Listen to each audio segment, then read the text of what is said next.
उठो मेरे शेरों, इस भ्रम को मिटा दो कि तुम निर्बल हो।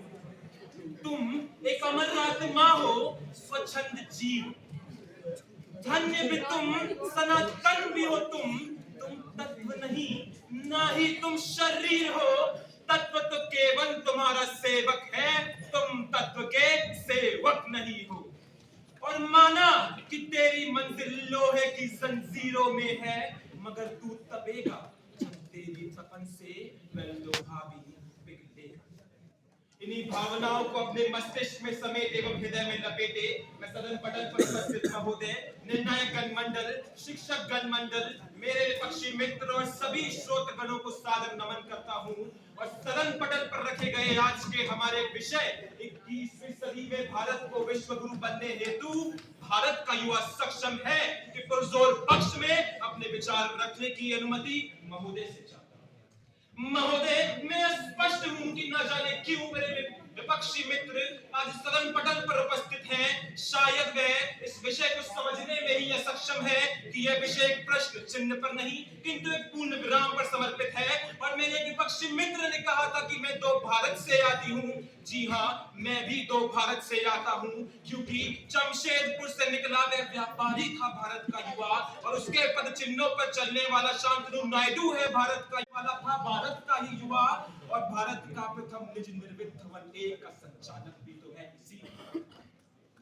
इतिहास के पन्नों में हमें विश्व गुरु कहा जाता था।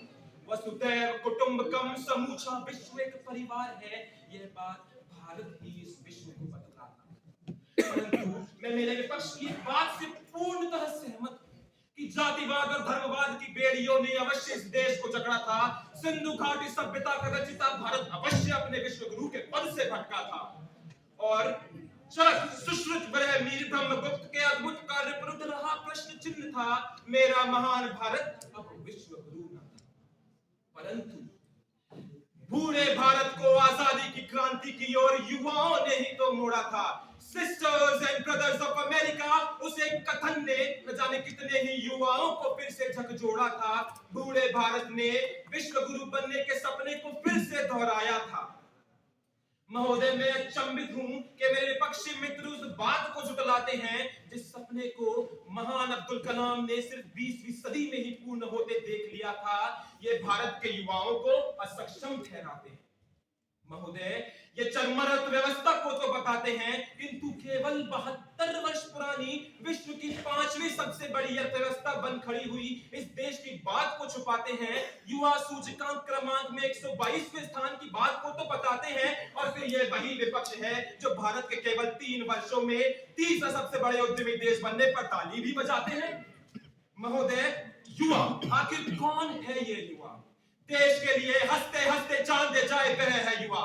मातृभूमि को समर्पित अपने विश्व की सबसे बड़ी स्वैच्छिक सेना का हिस्सा है इस भारत का युवा। नंगे पांव दौड़ती ही मां दास है ये युवा। पर्यावरण के लिए लड़ती प्रसिद्ध सिंह भी है ये युवा। कुनीतियों से लड़ती जरीन है ये युवा। और समाज की बेड़ियों को तोड़ती लक्ष्मी अग्रवाल भी है इसी देश की युवा। चाणक्य भी था युवा, कृष्ण भी युवा, द्रोणाचार्य भी युवा, अर्जुन भी युवा, मैं भी युवा, हम सब है युवा। अरे मेरा मानना है इस देश का 140 करोड़ व्यक्ति है युवा। आवश्यकता है तो केवल उसे सही मार्गदर्शन देने की, आवश्यकता है केवल उसे सही नीतियां बताने की, और ये देश का युवा एक बार फिर उसको विश्व गुरु बनाने में सक्षम होगा।